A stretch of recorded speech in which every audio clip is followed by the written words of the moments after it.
Kung may mga anghel nga sa mundo, ganito siguro ang itsura niya. Pero ang anghel na ito, kahit maganda, ay isang tunay na tanga. Sa unang pagtungo niya sa mundo para sa misyon, nabangga niya ang satellite at bumagsak siya sa swimming pool.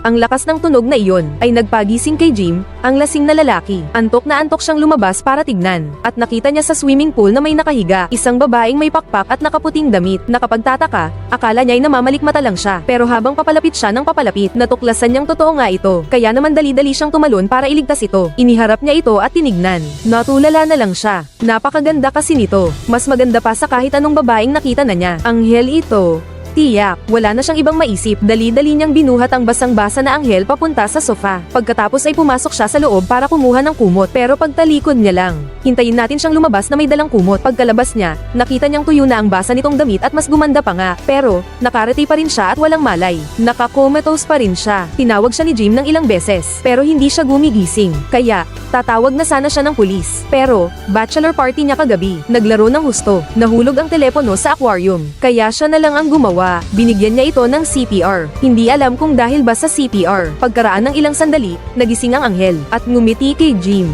Nakita niya ang nakakaakit ng ngiti. Natulala si Jim. Kasabay noon, bago pa siya makapagreaksyon, tumayo ang anghel at handang halikan siya.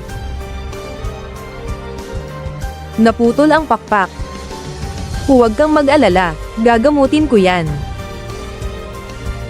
Habang inaaliw si Jim, muli siyang nilapitan ng anghel. Nakita niya ito kaya agad niya itong pinigilan. Sabi niya, ikakasal na siya, pero hindi naman maintindihan ng anghel. At patuloy pa ring lumalapit. Sino kaya ang hindi malilito? Kaya sa huli, hinalikan niya ito. Pero hindi ko alam kung bakit, bigla siyang nakatulog. Sumandal sa bisig ng anghel. Kinaumagahan, ginising si Jim ng katok sa pinto. Para bang ang utak niya ay isang malapot na putik tungkol sa kakaibang pangyayari kagabi. Akala niya ay panaginip lamang iyon. Ang dumating ay si Betty, ang kasintahan ni Jim. Alam na niya ang kagabi niyang pagsasaya para makipag-ayos sa kanya. Masyado kasing magulo ang kwarto. Hindi pinapasok ni Jim si Betty. Sabi niya, hahanapin niya ito sa tanghali para magpaliwanag. Tapos pinauwi na niya ito. Pagkatapos, habang nagrereklamo tungkol sa party kahapon, sinimulan niyang linisin ang mga basura. Pero pagtingin niya sa taas, oh Diyos ko! Totoo nga.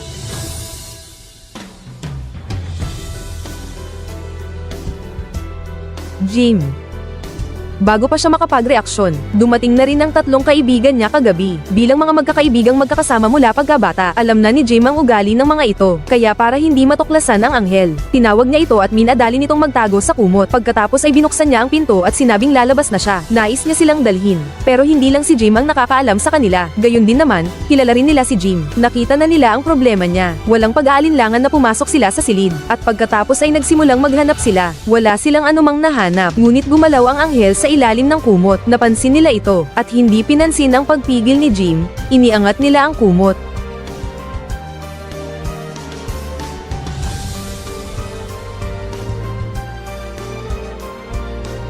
Sino siya?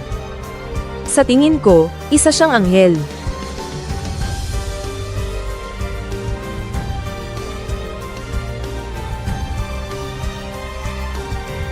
Isang anghel nga. Pagkatapos, dinala nila si Jim sa supermarket. Sabi raw ay bibilhan ng pagkain ang anghel. Pero panay ang pangungulit kay Jim, na ipagpalabas daw ang anghel. At iyon daw ang magiging ikasyam na kamanghamanghang bagay sa mundo. Magiging sikat at mayaman daw sila. Ngunit tumanggi ang mabait na si Jim. At binigyan sila ng babala na huwag magkakamali. Kailangan niyang alagaan ang anghel. At hanapin ng paraan para maibalik siya sa langit. Walang kwenta ang pag-uusap. Iniwan sila ni Jim. Tapos bumili siya mag-isa ng gamot. At sinimulang gamutin ang mga sugat sa pakpak ng anghel. Pero hindi niya alam kung dahil ba sa nagustuhan niya ang paghalik o simpleng pasasalamat lang iyon. Nang muli siyang halikan ng anghel. Pero tumanggi si Jim. Dahil tanghali na, pupuntahan na niya si Betty. Sabi niya sa anghel na maghintay sa kanya sa bahay. Huwag kayong lalabas. Pagkatapos ay handa na siyang umalis. Pero pagbukas pa lang niya ng pinto,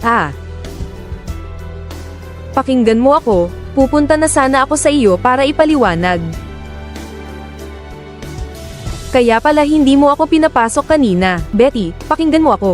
Hindi ganun ang nangyari. Hindi siya basta babae lang. Anghel siya. Oh Diyos ko, Jim. May babae na nga sa bahay. Tapos anghel pa ang tawag sa kanya ng fiancé niya. Sino kaya ang makakatiis niyan? Umalis si Betty nang walang anumang salita. Bumalik siya sa loob ng bahay. Dali. Huwag mo nang basagin ang kahit anong gamit. Nakita niyang nadapa ang anghel. Agad na tumakbo papasok si Jim para tignan. Tapos paglingon niya. Bakit ako ang pinili mo? Para maibalik ang anghel sa langit. Dinala siya ni Jim sa simbahan. At hinanap ang pari para malaman kung may magagawa siya. Pagkarinig ng pari, akala nito'y nababaliw na siya. At sinabihang magsisi na. Samantala, nakatingin siya sa mga estatwa ng kanyang mga koring anghel. Hindi sinasadyang hinawakan ito ng anghel. At ang malas naman, isang matabang babae ang dumating doon, nagsisisi. Pagtingala niya.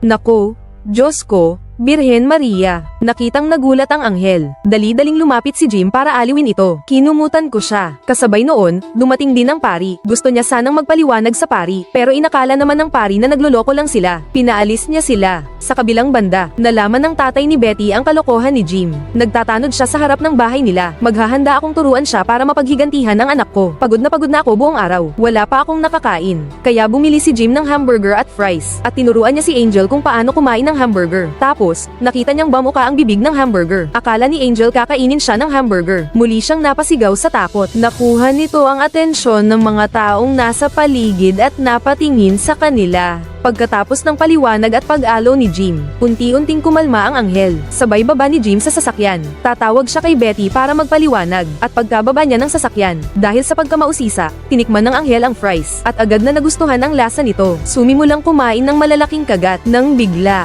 Natagpuan na rin sila ng tatlong kaibigan nilang hinanap nila buong araw. Pero hindi pa rin sila sumusuko. Gusto pa rin nilang kunin si Angel para kumita. Wow, hello. Naalala mo pa ba ako? Tingnan mo, gustong-gusto ni Angel ang fries. Bumili sila ng fries. Ginamit nila siya para akitin ang mga anghel na bumaba sa sasakyan nila. Buti na lang at binaba ni Jim ang telepono noon. Natuklasan. At agad na pinaalis ang tatlo. Pagkatapos, sinamahan ni Jim si Angel pauwi. Pero pagkababa pa lang nila ng sasakyan, isang mabangis na aso ang sumugod sa kanila. Kilala ni Jim ang aso. Isang kilalang mabangis na aso sa lugar. Kaya hinailan niya si Angel at tumakbo pabalik sa bahay. Habol naman ng habol ang mabangis na aso sa kanila. Gusto sanang buksan ni Jim ang pinto papasok sa silid. Pero lalo siyang nataranta. Nahulog niya ang susi. At habang nagmamadali siyang buksan ang pinto, nagkatinginan ng anghel at ang humahabol na asong gubat. Tapos, Huwag mong hayaang makalapit. Huwag.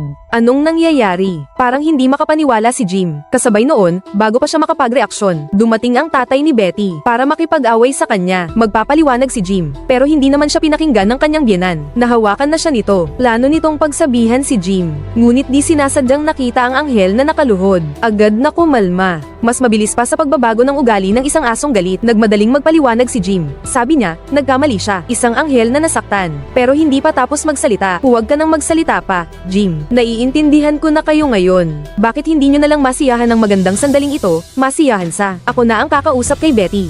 Ipagkakatiwala nyo na sa akin. Huwag kayong mag-alala. Sa tingin ko'y hindi ito magandang ideya. Basta't pangako mo sa akin na aalagaan mo ng mabuti ang magandang binibining ito. Pangako mo sa akin, ha? Mabuti.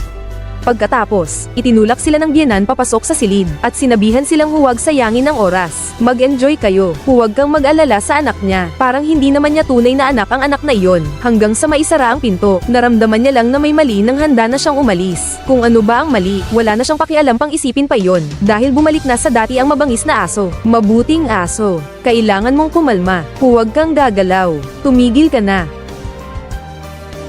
Array.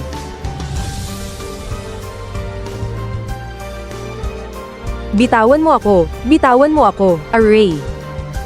Kinaumagahan, nagpatawag ng emergency meeting ang biyenan ko. Ang kumpanya niya ay nagtitinda ng mga pampaganda. Napakahalaga ng endorser. Nitong mga nakaraang taon, ang anak niyang babae ang naging endorser, pero hindi masyadong epektibo. Iniisip niya kung ang isang anghel ang maging endorser niya. Tiyak na magiging sikat ang kumpanya. Sinabi niya sa meeting na kailangan na nilang palitan ang endorser. Sino kaya yung babae? Ang kabit ng fiancé ng anak ko.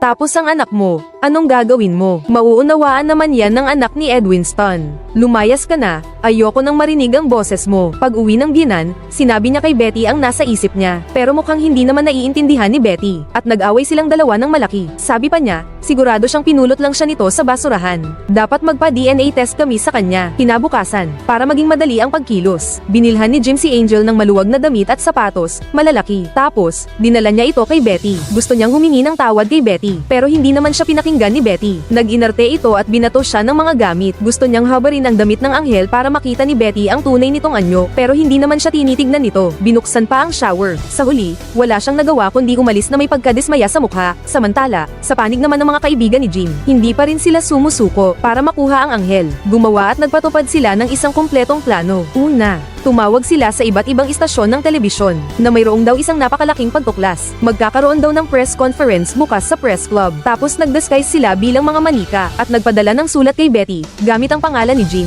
Inaaya siya sa isang lugar ngayong gabi para magpaliwanag. Para maipaliwanag ang lahat, sorpresahin siya. Tatawagan ko si Jim mamaya para yayain siyang uminom ngayong gabi. Nang gabing iyon, naghihintay si Betty kay Jim sa pinag-usapan nilang lugar. At si Jim naman, dala ang anghel, ay papunta na rin sa kanilang tagpuan. Tapos nagkita sila. Ano?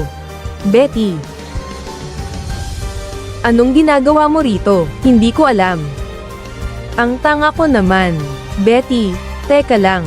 Huwag kang umalis. Hindi, dito ka lang. Ako na ang kakausap sa kanya. Betty, huwag kang umalis. Atin na siya. Sa ilalim ng plano nilang tatlo, ang anghel ay naiwanang mag-isa. Nahuli nila siya gamit ang lambat at isinilid sa sasakyan. Nang matuklasan ito ni Jim, huli na ang lahat. Pilit siyang pumihil. Nakahawak sa sasakyan at nadamay sa pagkakadrag ng ilang metro. Ngunit wala rin itong naitulong. Nasaksihan ko lang na dinala na ang anghel. Pagkatapos, hinanap siya ni Jim buong gabi. Ngunit hindi niya ito nahanap hanggang sa kinaumagahan. Siya ay tinawagan sa bahay ni na tatlo at nalaman niyang pumunta sila sa press club. Kaya dali-dali siyang nagpunta roon. Sa loob ng silid ng mga mamamahayag, nagsimula na ang press conference. Isang anghel na nakatali ang ipinakita sa mga mamamahayag at nang handa na nilang habarin ang damit ng anghel upang ibunyag ang kanyang pagkatao, biglang dumating si Jim. Peke siya. Niloko kayo ng mga taong ito. Hindi siya anghel. Ani at sumugod si Jim sa entablado. Tatlo pa rin ang gustong magpatuloy. Ngunit si Jim ay direktang nanakit. Isa-isa niyang napabagsak at sa huli isinama ang anghel. Sumunod ang mga reporter para mag-interview. Anilay gusto nilang makausap ang anghel. Pero sabi ni Jim, hindi pwede. Bakit? Kasi akin siya.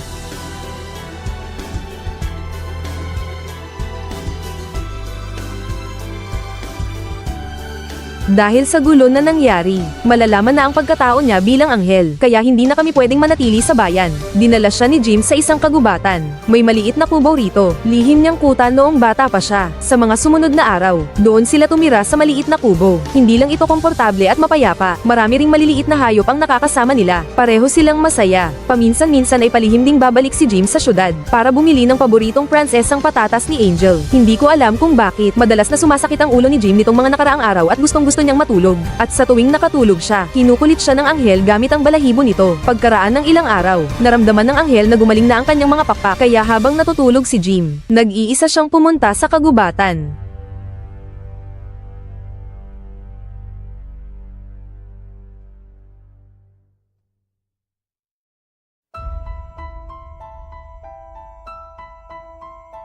Dumaan sa kakahuyan, lumipad sa langit, sa huli nawala ang anghel sa sinag ng liwanag. Maaari na sana siyang umalis, ngunit hindi niya ginawa. Bumalik siya sa treehouse, at sinadyang atali pa ang mga pakpak dahil hindi pa tapos ang kanyang misyon. Ayaw din niyang iwanan si Jim. Maaliwalas ang buhay nilang dalawa nitong mga araw, para silang magkasintahang nagtago sa mundo. Pero nagkagulo na ang mundo sa labas. Ang mga kaibigan ni Jim, ang kanyang biyenan, at si Betty, ay naghahanap sa kanila para sa kanilang mga sariling dahilan. Ginamit pa nga ng biyenan ko ang kanyang mga koneksyon para mahanap ang pulis. At matapos ang maraming araw na paghahanap, sa wakas ay nakarating din ang mga pulis sa kagubatan. At nakita nila roon ang sasakyan. At sinabi nila ang balita sa biyenan ko. Malawak ang kagubatang iyon. Kaya para matagpuan sila, hiningi ng biyenan ko ang tulong ng tatlong kaibigan ni Jim. At saka ang mga magulang ni Jim. Naghahanda na silang sumama sa paghahanap. Bukod pa doon, tumawag din ang biyenan para sabihin kay Betty ang balita. Labis siyang natuwa. Natuwa nang halos makalabas ang pantalon. Tapos, kinuha na niya ang baril. At nanumpa siyang leksyonan ang kabit. Samantala, nag Nag-uusap dito sina Jim at Angel. Kwento niya, nag-aral siya ng musika noong bata pa siya. Matagal na niyang pangarap na maging kompositor. Pero nitong mga nakaraang taon, lagi siyang sumasakit ang ulo. Wala siyang may sulat na kahit anong musika. Napagdesisyonan na nga niya. Nasasuko na sa pangarap at pakakasalan na si Betty. Pero hindi inaasahan, dumating ang anghel. Mahal na mahal niya si Betty. Pero may kakaibang pakiramdam siya sa anghel. Isang pakiramdam na hindi niya kayang labanan. Kaya ngayon, nalilito siya. Dahil sa pagkalito, medyo napalakas ang boses ni Jim nang sabihin niya iyon. Parang nasaktan ang anghel. At habang nakikita ang nasaktang anghel, hindi mapigil ang umawat si Jim at muling nag-alok ng pag-alaw. Tulad ng sinabi niya mismo, hindi niya kayang tanggihan ang anghel. Matapos siyang aliwin, tumawag si Jim ng isang awit. Komposisyon niya mismo iyon. Alam niyang gumaling na ang pakpak ng anghel. Kaya naman sa napakagandang himig, sinimulan niyang hikayatin ang anghel na bumalik sa dapat nitang pagbalik at ng mga oras na iyon, parang may natuklasan ang anghel. Gumamit ito ng mahika at nawala.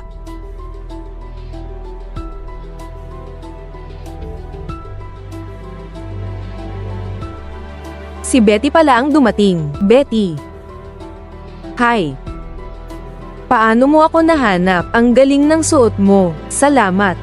Ano bang nangyari? Babawiin ko ang karangalan ng mga kababaihan. Tapos na. Lumapit si Betty kay Jim at sinampal siya. At tinanong kung nasaan ang babae. Sumagot siya na hindi niya alam. Pagkatapos pakinggan si Betty, gusto pa ring manakit. Akala ni Betty, si Jim ang gumawa. Naging sawi at ang atmosfera ay naging mabigat. Habang naghahanap ng baril, sinabi niyang pagbabayaran niya ito. Pero bago pa man makatayo,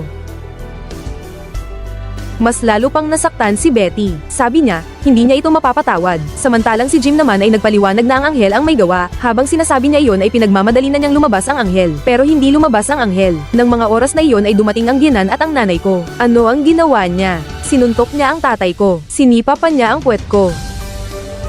Agad na lumapit ang nanay ni Jim para aliwin. Mayaman kasi ang pamilya ni Betty. Siya ang pinakamang gusto nilang magpakasal. Samantalang ang kanyang ama ay handang makipag-away kay Jim. Hinailan niya ito sa kwelyo. At ng mga sandaling iyon, ang mga kaibigan ni Jim at ang kanyang ama ay nakarating na rin doon. Ang isa ay gustong bugbugin ang manugang para sa kanyang anak na babae. Ang isa naman ay gustong protektahan ang kanyang anak. Kaya nagkagulo. Nagkagulo ang lahat. Pati ang tatlong magkakaibigan ay nasangkot. At habang nag-aaway sila ng husto, nawalan ng malay si Jim at bumagsak sa lupa. Pagkatapos ay hamangin ng malakas at kumidlat at kumagulugol. Nagpakita ang anghel.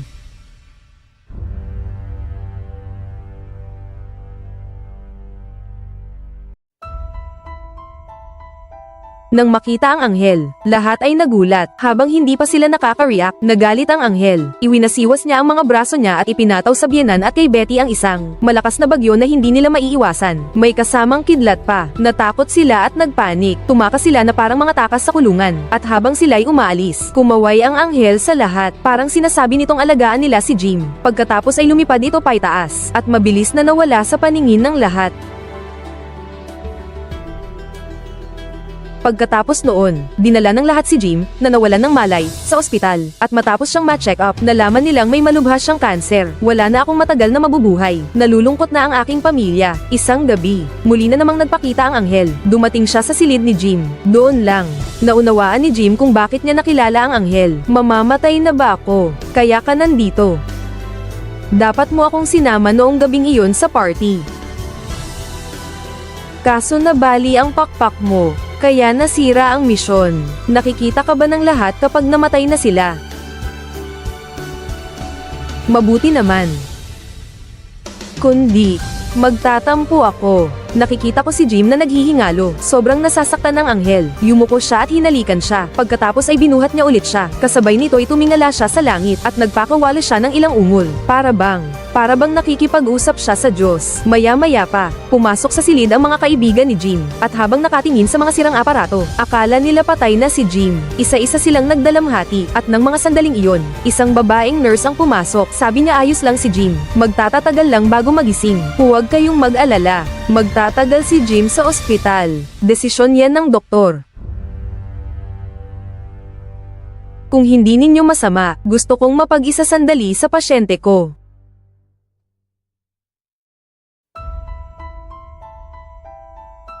Habang lumalabas ang tatlo sa silid, nagising na rin si Jim. Tama, may kasunduan ng anghel at ang Diyos. Ipinagpalit ko ang pagiging anghel para kay Jim. Jim, gutom na ako.